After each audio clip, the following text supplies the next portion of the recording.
بسم اللہ الرحمن الرحیم۔ السلام علیکم ناظرین، کیسے ہیں آپ؟ سب ٹھیک ہیں؟ خیریت سے ہیں؟ آج ایک بار پھر سے میں حاضر ہوا ہوں جناب شاہ زیب نقشبندی چشتی صاحب کے پاس۔ تو 2-3 دن ذرا نجی مصروفیت تھی جس کی وجہ سے حاضر نہیں ہو سکے۔ تو آج جو ہمارا موضوع ہے وہ ایک بہت بلند پایہ بزرگ ہیں جو کہ صوفی بزرگ ہیں، حضرت شیخ منصور حسین بن حلاج سرکار پاک۔ ان کی حیات کے بارے میں ہم ان سے جانیں گے، ان کی زندگی کے معاملات اور وہ کیسے اللہ پاک کے عاشق تھے، دوست تھے، ان کے بارے میں ان سے پوچھیں گے۔ جی السلام علیکم، کیسے ہیں آپ؟ ٹھیک ہیں؟ جی وعلیکم السلام، الحمدللہ، اللہ کی ذات پاک کا کرم، مالک احسان۔ آپ ٹھیک ہیں؟ جی الحمدللہ، اللہ پاک کا بڑا کرم ہے، احسان ہے، مہربانی ہے۔ تو آئیے گفتگو کا آغاز کرتے ہیں باقاعدہ طور پہ۔ یہ میں نے آپ کو ابھی آپ کے سامنے ایک بزرگ ہے جن کا نام لیا ہے، تو ان کے بارے میں سوال یہ ہے کہ حضرت شیخ حسین بن منصور حلاج سرکار پاک جو ہیں ان کی حیات طیبہ کے بارے میں بتائیں، اور سب سے پہلے ان کا جو تعارف ہے وہ بتائیں۔ بسم اللہ الرحمن الرحیم۔ نبیل بھائی، آپ نے جس ہستی کا اسم مبارک لیا وہ اس کائنات میں سب سے متنازع شخصیت ہیں اولیاء کرام میں،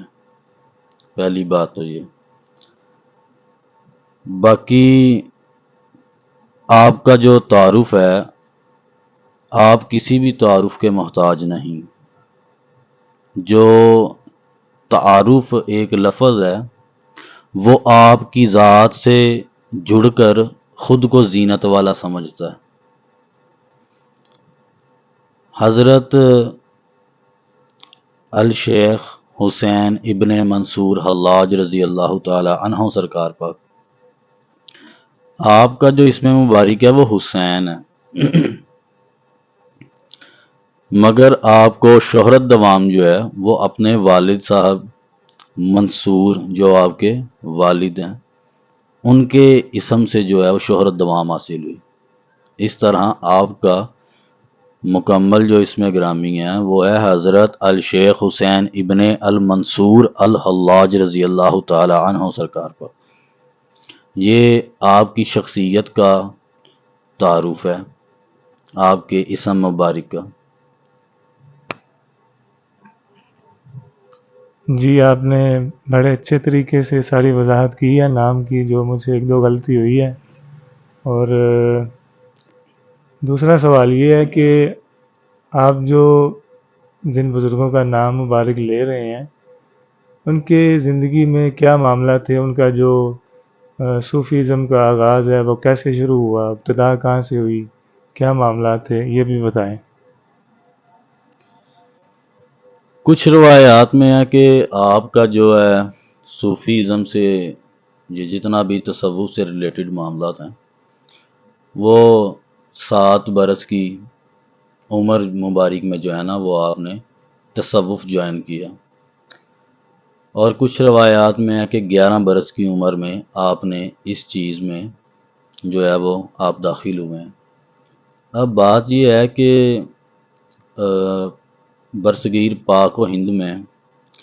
پاکستان میں جو بزرگ ہیں جو کہ سید ہیں، آل رسول اولاد علی ہیں، اور پنجاب کے شہر لاہور میں حضرت سید علی بن عثمان الحجویری جن کو المعروف داتا پاک سرکار بھی عرض کیا جاتا ہے، آپ نے اپنی کشف المجوب میں جو حضرت حسین ابن منصور حلاج رضی اللہ تعالیٰ عنہ سرکار پاک کی ذات مبارکہ کا جو تعارف فرمایا، آپ نے فرمایا عالی ہمت، بلند پایا، اور اس شان کے مالک کہ ایک ہی جگہ پر ٹھہرنے والے نہیں تھے، کہ ان کی ذات جو ہے وہ ایک ہی جگہ کے اوپر قرار پذیر ہونے والی نہیں تھی۔ اس میں اب 2 چیزیں آ جاتی ہیں۔ ایک یہ ہے، کچھ بندے ایسے ہوتے ہیں جن کا سفر جو ہے وہ ذکر سے قرار تک کا ہے۔ کچھ بندے ہیں ان کے اندر بے قراری، بے چینی یا اضطرابی کیفیت جو ہے وہ پیدا ہو گئی۔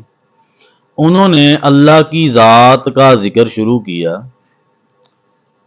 تو ان کی وہ بے چینی، وہ جو بے قراری تھی اور ایک اندر جو روحانی طور کے اوپر اضطرابی ان کی کیفیت تھی، اس میں ٹھہراؤ آ گیا، وہ قرار پذیر ٹھہرے۔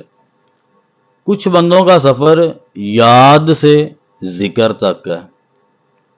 اور کچھ بندوں کا سفر جو ہے وہ ذکر سے ذات تک کا ہے۔ اب حضرت الشیخ حسین ابن منصور حلاج رضی اللہ تعالیٰ عنہ سرکار پاک کی ذات مبارکہ کے بارے میں ڈسکس کرنے کے لیے ایک انسان کے پاس ایسے نالج کی ضرورت ہے، وہ نالج جو اللہ پاک کی ذات کے خاص کرم کے زیر سایہ انسان کو منتقل ہوا ہو، پہلی بات۔ دوسری بات یہ ہے کہ حضرت الشیخ حسین ابن منصور حلاج رضی اللہ تعالیٰ عنہ سرکار پاک کی شخصیت جو ہیں اور آپ کس قدر بارگاہ الہی میں درجہ مقبولیت جو ہے وہ رکھتے ہیں، یہ بہت سارے اولیاء کرام، بہت سارے صوفیہ، بہت سارے علماء کرام، ہر بندے نے، ہر بزرگ نے، ہر عالم دین نے اور صوفیزم سے ریلیٹڈ ہر بندے نے اپنی الگ الگ رائے پیش کی آپ کے بارے میں، مگر میرے نزدیک اگر کسی بندے نے حضرت الشیخ حسین ابن منصور حلاج سرکار پاک کا ذکر حقیقی معنوں میں جیسے حق بنتا تھا ویسے پیش کیا، جنہوں نے، وہ ایک ہی پرسنالٹی ہے، وہ ایک ہی بندہ اس کائنات میں، اللہ پاک کی ذات ان کی قبر کے اوپر کروڑوں رحمتوں کا نزول فرمائے۔ وہ بیسیکلی تھے، یہ جو ایڈیشن ہوتے ہیں، جو رسالہ جات ہوتے ہیں، وہ لکھنے والے خان آصف صاحب نے ایک بک لکھی، اس بک کا نیم ہے اللہ کے ولی۔ اس کے اندر آپ نے بڑے تحمل کے ساتھ بڑی کھل کے بحث فرمائی اس بارے میں، شیخ صاحب کی ذات کو لے کے، آپ کی کیفیات کو لے کر اور آپ کے احوال کو لے کر، آپ کے مریدین کو لے کر، جو آپ کے اس دور میں اولیاء کرام تھے جن کے ساتھ آپ کی قربتیں تھیں، ان تمام کو لے کر آپ نے بہت اچھے طریقے کے ساتھ وہ ہر چیز ڈیل کی ہے اس میں۔ پھر اس دور میں میں ایسے بندے دیکھتا ہوں کہ جو بندے اہل علم ہیں، اہل شعور ہیں، یہ تمام چیزیں ان کے پاس ہونے کے باوجود وہ جو ہے حضرت شیخ حسین ابن منصور حلاج رضی اللہ تعالیٰ عنہ سرکار پاک کی ذات مبارکہ کے اوپر وہ ایسی بات کر جاتے ہیں جو انسانی فہم سے بالاتر ہوتی ہے۔ یہ ریسنٹلی ایک بزرگ ہیں، کوئی پروفیسر اختر کر کے نا، تو انہوں نے کہا جی کہ حضرت حسین ابن منصور حلاج سرکار پاک نے تو معاذ اللہ امام مہدی ہونے کا بھی دعویٰ کیا۔ اور یہ بات سمجھ میں آتی ہے کوئی کہ ایک شخص اگر امام مہدی ہونے کا دعویٰ کر رہے ہیں، ان کو کیا ضرورت ہے امام مہدی ہونے کا دعویٰ کرنے کی؟ چلیں جی، فار ایگزامپل یہ بات ماننے میں نہیں آتی، مان لیتے ہیں ان کی بات کو۔ اب یہ دیکھیں کہ سب سے پہلے ان کے کائنات سے جانے کے بعد ان کے جسم اطہر سے ان الحق کی صدا آ رہی ہے، جسم مبارک کو کاٹ دیا گیا پھر بھی ان الحق کی صدا آ رہی ہے، آپ کے جسم کے ٹکڑے کر دیے گئے، ٹکڑے کر کے جلایا گیا اور آگ سے بھی آواز آ رہی ہے ان الحق۔ آج کے دور میں ہے کوئی ایسا بندہ جس کی انگلی کاٹو، اس کا ہاتھ کاٹو، کاٹ کے پھینکو تو اس کے ہاتھ میں سے آواز آئے کہ جی میں حق ہوں؟ کسی بھی اللہ کے ولی کے اوپر، اللہ کے عاشق کے اوپر ناسمجھی میں بغیر تحقیق کیے بات کر دینا بہت آسان ہے، مگر اسی بات کو اپنی ذات کے سامنے لا کر پریکٹیکلی طور پر کرنا انتہائی دشوار ہے۔ اس لیے میرے بھائی وہ بات قطعاً مت کیا کرو کہ جس بات میں صداقت موجود نہیں ہوتی۔ بات کو اگر کرنا ہے تو بات وہی ہے پھر کہ کچھ بندوں کی جو بات ہے نا وہ ذات تک ہے، اور کچھ بندوں کا جو سفر ہے وہ ذکر سے ذات تک ہے، بات سے ذات تک ہے۔ اس لیے ایسے بندوں کو ان کی دل آزاری نہ کیا کرو کہ جن کے بارے میں آپ نہیں جانتے، آپ کسی شک شعبے میں مبتلا ہو کر آپ ان کی دل آزاری کرتے ہیں۔ حتیٰ کہ کھڑی شریف والے بزرگ ہیں حضرت میاں محمد بخش سرکار علیہ رحمہ پاک، آپ فرماتے ہیں کہ جب ہمارا شعر کوئی بندہ بولتا ہے اور اس میں کوئی کمی بیشی کرتا ہے تو ہمیں ایسے لگتا ہے کہ جیسے کسی بندے نے ہمیں پتھر مارا ہے۔ تو یہ بات نہ کیا کرو دل آزاری والی۔ اور پھر ان کی ذات کے بارے میں کہ جن کا آپ لوگ بگاڑ کچھ نہیں سکتے، اور آپ کے ماننے اور نہ ماننے دونوں کیفیات سے ان کی ذات کو کوئی فرق نہیں پڑتا۔ ان کو جو اللہ کی ذات نے عزت سے نوازا ہے وہ کل کائنات مل کے کم نہیں کر سکتی، اور یہ حقیقت ہے۔ اس لیے ان کے بارے میں اتنی ہی بات کرو جتنا علم ہے، اپنے علم سے بڑھ کر بات نہیں کرنی کبھی بھی۔ اور ایسی شخصیت کے بارے میں، ایسے اللہ کے برگزیدہ بندوں کے بارے میں کہ جن کا اس ذات تک کا سفر ہے اور وہ سفر مکمل کیا انہوں نے۔ آج کے دور میں بتائیں کوئی بندہ جی یہ دعویٰ کرے ان الحق کا کہ جی میں حق ہوں، حتیٰ کہ حضرت شیخ حسین ابن منصور حلاج رضی اللہ تعالیٰ عنہ سرکار پاک کی ذات مبارکہ نے کوئی دعویٰ نہیں فرمایا۔ اولیاء کرام میں کبھی کبھی کسی جتنی بھی کائنات میں اولیاء کرام کی صف موجود ہے، کبھی کسی اللہ کے ولی نے دعویٰ نہیں فرمایا، ٹھیک ہے۔ اب بات یہ دیکھنی ہے کہ جب وہ بذات خود دعویٰ نہیں فرما رہے تو ان کے اندر کون سی ایسی چیز ہے، کون سی ایسی ذات ہے جو بذات خود فرما رہی ہے یہ تمام معاملات۔ اس لیے اتنی بات جتنا پتہ ہے، کسی بھی شخصیت کے بارے میں بڑھ کر بات نہیں کرنی، کسی بھی شخصیت کے بارے میں ان سے زیادہ جو انہوں نے فرمایا ہے اس سے بڑھ کر یا پھر اس میں کمی بیشی کر کے معاملت نہیں کرنے۔ جتنا آپ کے علم ہے وہ اتنا آپ بیان فرما دیں۔ جو جہاں پر آپ کو کسی بندے کی ذات کا یا اس کے عمل کا معاملہ آپ کی نظر میں ٹھیک نہیں ٹھہرتا، آپ کہتے ہیں جی میری سمجھ سے فہم سے بالاتر ہو چکا ہے، تو آپ اس بندے کو اللہ کی ذات کے حوالے کر دیں، وہ بہتر فیصلے کرنے والا۔ جی بالکل ٹھیک ہو گیا، آپ نے بالکل ٹھیک فرمایا کہ جتنا علم ہو اتنی ہی بات کرنی چاہیے۔ اچھا یہ بتائیں کہ شیخ حسین ابن منصور حلاج سرکار پاک جی ہیں، وہ آج سے کتنے برس پہلے اس کائنات میں تشریف لائے، اور کون سے ملک میں، کون سے شہر میں ان کی پیدائش ہوئی، پھر انہوں نے آغاز کہاں سے کیا، اور ان کا جو اختتام ہے وہ کہاں پہ ہوا، اور شیخ حسین ابن منصور حلاج سرکار پاک کے مرشد پاک بھی ہیں تھے کوئی، اور اگر ہے تھے ان کا اسم مبارک کیا ہے، یہ سارے معاملات جو ہیں اس بارے میں بھی تفصیل سے ہمیں بتائیں۔ نبیل بھائی، حضرت الشیخ حسین ابن منصور حلاج رضی اللہ تعالیٰ عنہ سرکار پاک 244 ہجری میں آپ کا سن پیدائش ہے، اور 309 ہجری آپ کا سن وصال ہے، اور آپ فارس کے شہر بیضا میں پیدا ہوئے، اور آپ کے جو دادا پاک تھے، جو آپ کے دادا تھے وہ مجوسی تھے، اور آپ کے جو والد صاحب ہیں آپ نے اسلام قبول فرمایا۔ اسلام قبول فرمانے کے بعد پھر اللہ کی ذات نے آپ کی پیدائش جو ہے اس کا عمل جو ہے وہ کائنات میں فرمایا۔ آپ کے دادا پاک جو دادا ہیں وہ آپ کے دادا کی ذات کے ساتھ جو ہے وہ مجوسیوں والے معاملات تھے سارے، جو آتش پرست لوگ کرتے ہیں، آگ کی پوجا کرنے والے، اور آپ کے جو والد صاحب ہیں وہ اسلام قبول فرما کر تو دائرہ اسلام میں داخل ہوئے، اور آپ کی والدہ بھی۔ اس طرح پھر آپ کی جب پیدائش ہوئی ہے تو آپ شروع سے، آپ بچپن ہی سے اس طرح بھی کیفیات میں مبتلا رہتے تھے، ایسے سوالات آپ کرتے تھے کہ جن سوالوں کے جوابات جو ہیں وہ اس دور کے علماء کرام کے پاس بھی موجود نہیں ہوتے تھے، اور آپ کے بہت ساری چیزیں ایسی ہوتی تھیں جو آپ کی ذات سے ظاہر ہوتی تھیں۔ آپ کے سب سے پہلے مرشد پاک جو ہیں وہ ہیں حضرت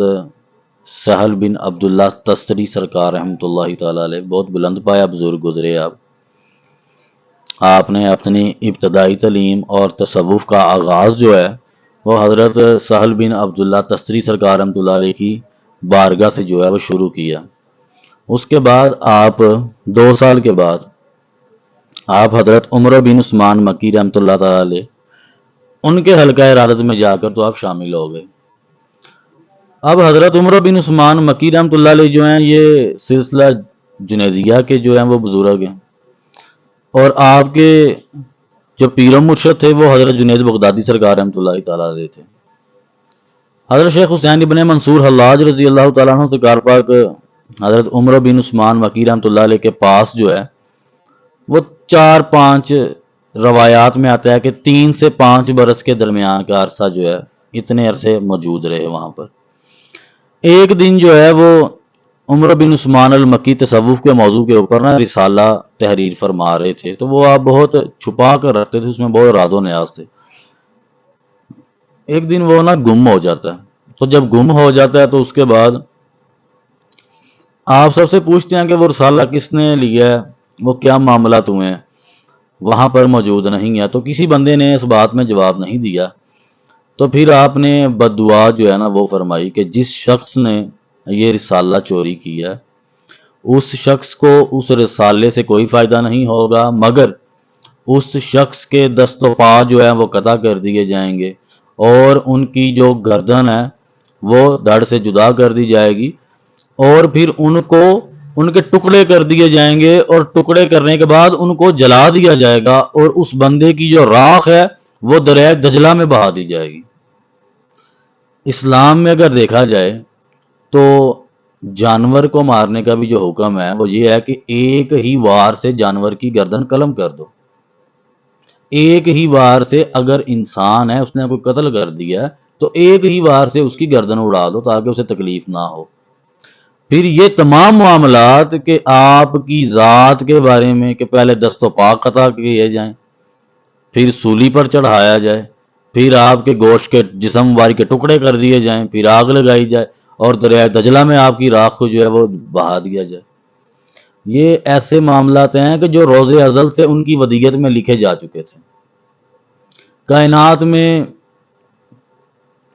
حضرت امام علی مقام سرکار کی ذات جو ہے مطہر ذات ہے، پاک ذات ہے، سرکار مدینہ پاک کے اہل بیت ہیں، ٹھیک ہے۔ اور امام علی مقام سرکار کی ذات کے بعد اولیاء کرام کے اندر جو ستم،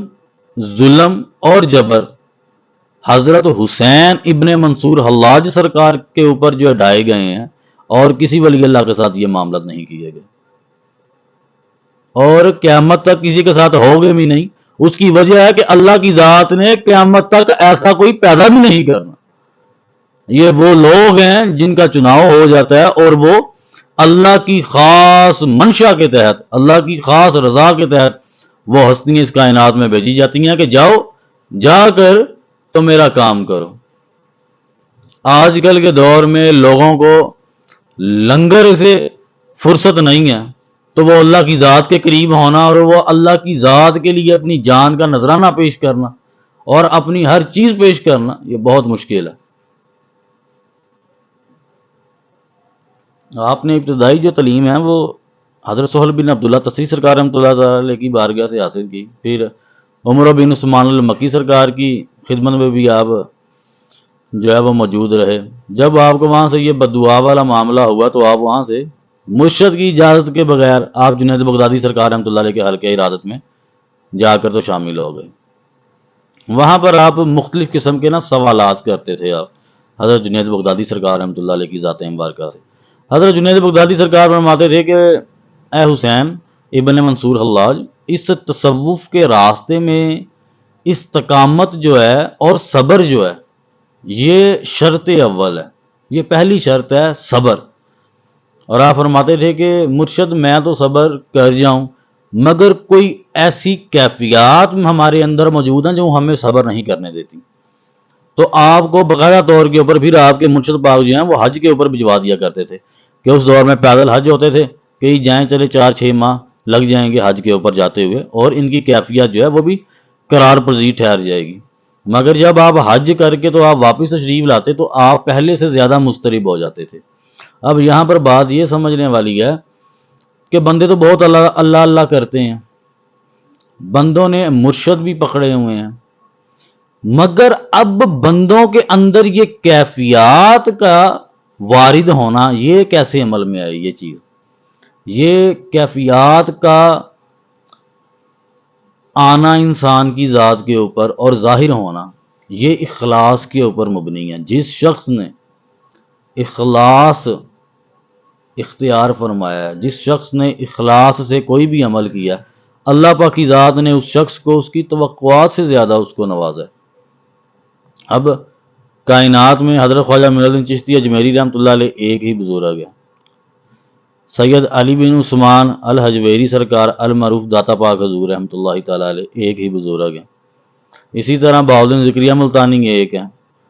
قطب الدین بختیار کاکی سرکار رحمۃ اللہ علیہ ایک ہیں، اسی طرح حضرت شیخ حسین ابن منصور حلاج رضی اللہ تعالیٰ عنہ سرکار پاک کی ذات مبارکہ بھی ایک ہی ہے۔ اور ہمیں اس چیز کو اب یہ سمجھ لینا چاہیے کہ کائنات میں ہر شخص عظیم انفرادیت کا حامل ہے، کوئی بندہ دوسرے کی طرح نہیں ہو سکتا، قطعاً نہیں ہو سکتا، اس کا اپنا بخت ہے، اس کا اپنا نصیب ہے۔ اولیاء کرام کی صحبت میں جا کر بیٹھنے سے اس بندے کے نصیب میں اللہ پاک کی بارگاہ سے رحمت کا نزول ہونے لگتا ہے، اس کے اوپر کرم ہونے لگتا ہے، اس کے اوپر فضل والے معاملات فرماتا ہے اللہ پاک، اور بہت سارا اس کا بخت جو ہے وہ اللہ پاک کی ذات صحبت اولیاء کی وجہ سے بدل دیتی ہے، اس کے اوپر فضل فرما دیتی ہے، کرم نوازی فرما دیتی ہے۔ اور آپ حضرت جنید بغدادی سرکار رحمۃ اللہ علیہ کی خدمت میں حاضر ہے، پھر تھوڑا عرصے بعد جو ہے وہ آپ بیت اللہ شریف جو ہے وہ تشریف لے گئے۔ بیت اللہ شریف تشریف لے جانے کے بعد آپ 2 سال تک مجاور مکہ کی حیثیت سے مکہ ہی میں مقیم رہے، ایک دھوپ اور پھر عرب کی، اور آپ بیت اللہ کے سامنے کھڑے ہو کر مناجات فرماتے، دن میں روزہ رکھتے اور رات کو آپ کھڑے ہو کر عبادت کرتے۔ ایک بندہ آتا تھا جو آپ کی خدمت میں وہاں پر، تو آ کر اس نے ایک کوزہ تھا، اس کے اندر پانی ہوتا، اس کے اوپر ایک روٹی ہوتی، وہ آپ کی خدمت میں رکھ جاتا۔ جب افطاری کا ٹائم آتا تو آپ چاروں کونوں سے ایک ایک نوالا اتارتے، وہ کھاتے، اور ساتھ میں کھانے سے پہلے پانی کا ایک جو ہے گھونٹ وہ نوش فرماتے، اس کے بعد روٹی کے 4 ٹکڑے جو ہے وہ منہ باریک میں رکھ کر تو چباتے آپ، اس کے بعد پھر آپ ایک گھونٹ پانی کا نوش فرما لیتے، اور باقی جو روٹی اور پانی ہے وہ اسی طرح کوزے کے اوپر آپ سائڈ پر رکھ دیتے، اور پھر اللہ کی ذات پاک کی بارگاہ میں مناجات جو ہیں وہ آپ کے عبادت کا عمل، اور جو آپ کے مراقبات کا، مشاہدات کا، مجاہدات کا جو عمل ہے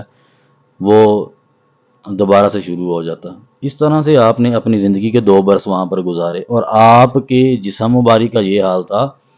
کہ ایک شخص نے ایک دفعہ آ کر تو آپ کے یہاں پر شولڈر پر ہاتھ رکھا، تو اس بندے کی یہ جو انگلیاں ہیں وہ آپ کی ہڈیوں کے اندر جو ہے نا وہ دب گئیں، گھس گئیں ایسے۔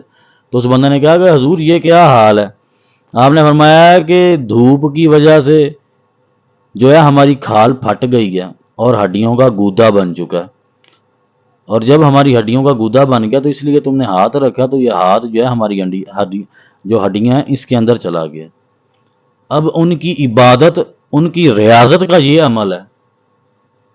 اور وہ شخصیت جو ہے وہ امام مہدی ہونے کا دعویٰ کریں یا کوئی ایسا دعویٰ کریں کہ جس میں صداقت موجود نہ ہو۔ وہاں سے جب آپ واپس تشریف لائے تو آپ کے ساتھ باقاعدہ طور پہ ایک صوفیہ کی جماعت تھی، ان صوفیہ کی جماعت کے ساتھ جو ہے آپ حضرت جنید بغدادی سرکار رحمۃ اللہ علیہ کی بارگاہ میں حاضر ہوئے، تو آپ نے نا ایک تصوف کے موضوع کے اوپر سوال کیا ان سے کہ سرکار یہ میرا تصوف کے موضوع کے اوپر ایک سوال ہے، تو آپ اس کا جو ہے نا وہ بات فرما دیں، اس کا جواب جو ہے آپ عطا فرمائیں۔ تو اس کے جواب میں حضرت جنید بغدادی سرکار رحمۃ اللہ تعالی علیہ نے فرمایا تھا کہ منصور آپ لکڑی کے ٹکڑے کو سرخ کریں گے۔ تو آپ نے فرمایا ٹھیک ہے مرشد،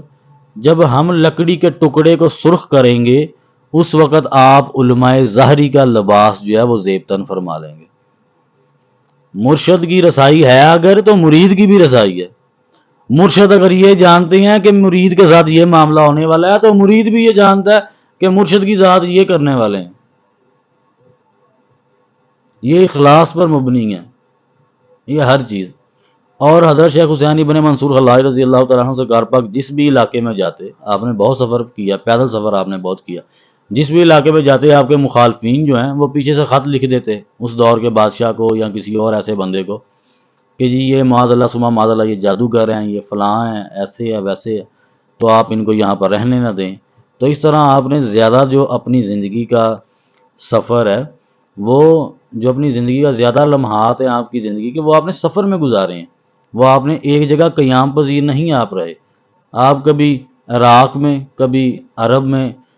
سعودی عربیہ میں، آپ بیت اللہ شریف میں سرکار مدینہ پاک کی بارگاہ میں، کبھی پھر آپ عراق تشریف لے آتے، ایران تشریف لے آتے، ایران کے بعد آپ افغانستان تشریف لائے، افغانستان کے بعد آپ انڈیا تشریف لائے، انڈیا کے بعد آپ چین تک جو ہے نا تشریف لے گئے ہیں علم حاصل کرنے کے لیے۔ کشمیر سے ہوتے ہوئے آپ چائنا تک جو ہے آپ تشریف لے گئے، اور آپ نے باقاعدہ طور کے اوپر آپ کی تصانیف ہے، التواسین آپ کی کتاب ہے، اور اس کتاب میں بہت سارے آپ کے ایسے معاملات ہیں جو آپ نے اس میں بذات خود رقم فرمائے ہیں کہ یہ معاملات ہیں اور یہ چیزیں ہیں۔ اور آپ کی یہ کتاب جو ہے یہ آخری وہ کتاب ہے جو آپ نے جب آپ کو حوالہ زنداں کیا گیا تو زنداں کے اندر آپ نے اس کتاب کو جو ہے وہ رقم فرمایا۔